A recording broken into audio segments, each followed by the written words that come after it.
man, all the crowd after what? See? Man, you're such a hater. I'm not a hater. You know what? He's the greatest shooter ever in the easier circumstances. Buddy Hield, 46% from 3 this year. Buddy doing it in obscurity in my wife's hometown, Sacramento. Oh, man. Buddy Hield. Who else hometown is it, Nick? My wife's sister? I don't know.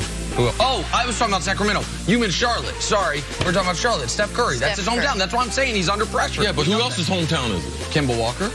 Who else? Seth. I don't know. Yeah, his brother. I don't know if that's true.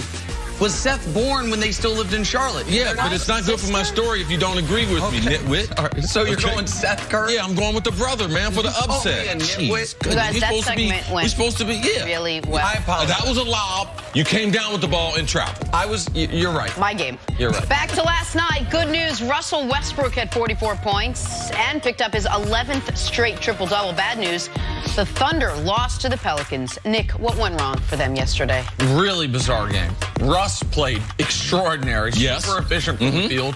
I know Paul George, he scored 28. It was on nearly 30 shots, so he wasn't very efficient. No. Nerlens Noel played well for him, but they played no defense. Listen, the Thunder, who made the All-Star game, were ready for it. And the Thunder, who didn't make the All-Star game, maybe they enjoyed their pre-All-Star night in New Orleans, and then maybe go from New Orleans down to the Caribbean. They were thinking about that. It's a tough loss for a Thunder team that we were talking about. How far up the standings can they inch over the last man, this few was a year? huge loss, huge disappointment. It seems like Russ was not the only one that he was not the All-Star game. Right. The rest of the team, I don't know what they were thinking. And I don't think they were expecting the Pelicans, who lost their last game by 30, to be even show up on the court. Correct. Julius Randle was outstanding.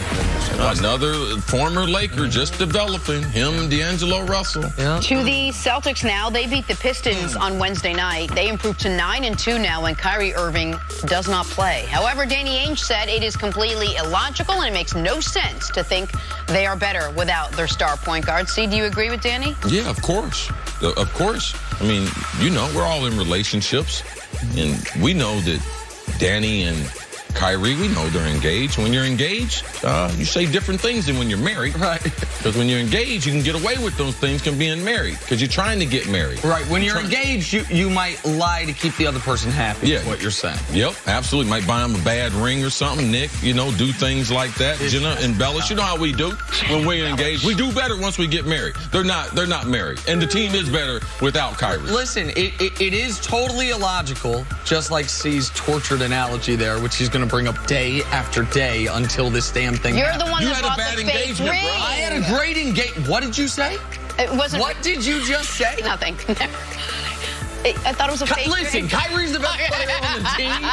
For some reason, they win more when he's out than when he's in. Oh my God. What did you just say? Literally nothing. Finally, Kevin Durant. Cece told me Kevin Durant continues to be bombarded with questions about rumors he's joining the Knicks, but according to reports, infrastructure is being laid down for KD to sign with New York. What? Yeah, Jenna, sometimes those rumors, they're the truth. People just don't want to admit to them. I mean, there has been intel out there with KD. And let's just talk about just from a business standpoint.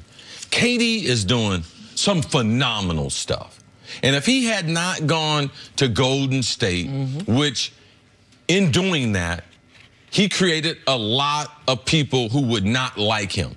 He did not have that type of reputation before he went there. He only got it because he decided to go there.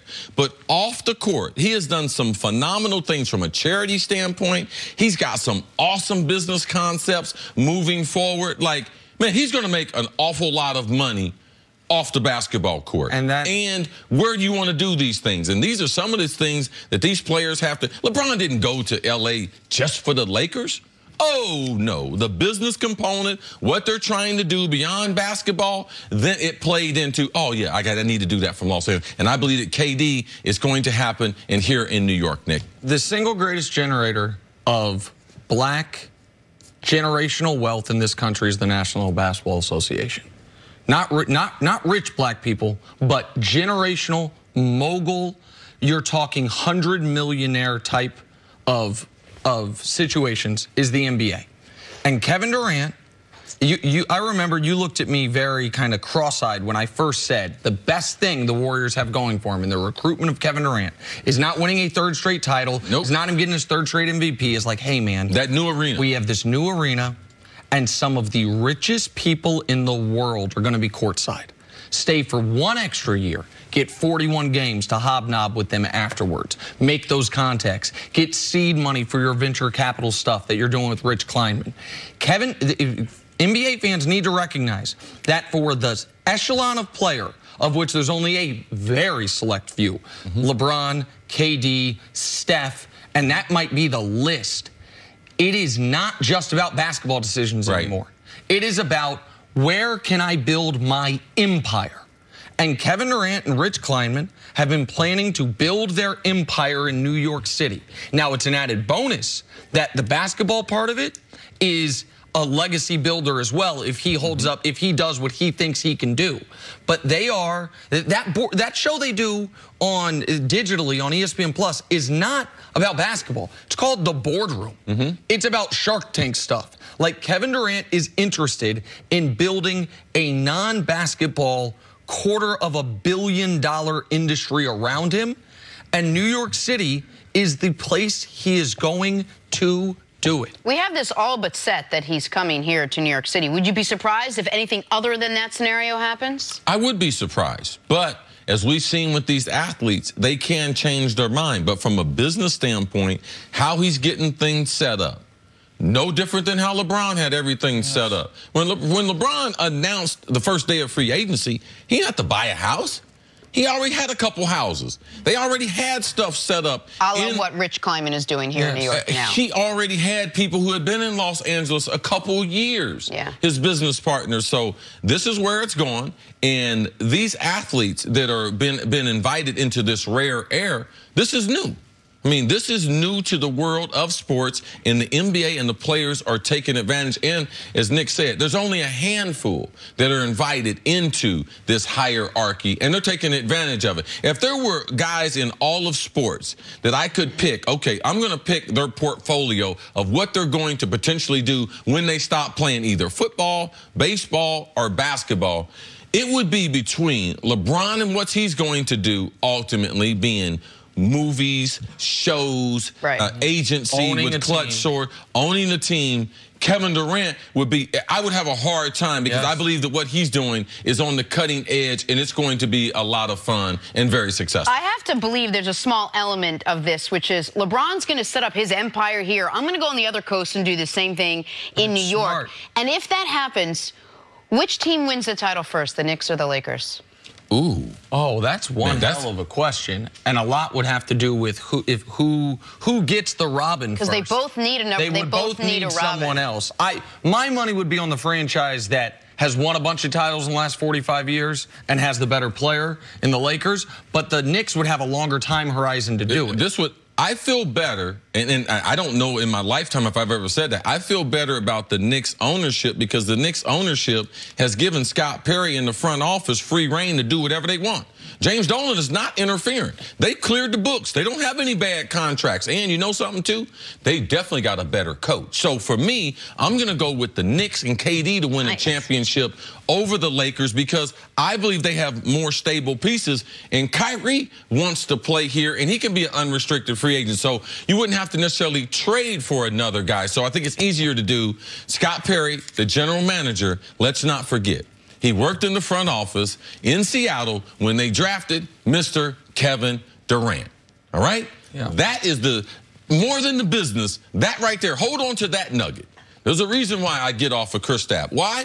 Because I might have a relationship with a guy who's a better player in the NBA. And one last point before we move on. You said something at the very beginning that I want to put my stamp on as well, because I'm critical of Kevin Durant on this show and critical of some of the things he's done. What you said about what he's doing charitably cannot be overlooked. He is, it gets minor headlines, but the things he's doing for young people in basically every city that he's lived in, from the city, and still doing it, and we are talking about tens of millions of dollars being poured into communities that other people have forgotten about and don't give a damn about. That's the other reason why when I said creating black generational wealth, it's so important, because people then put that money back into where they're from.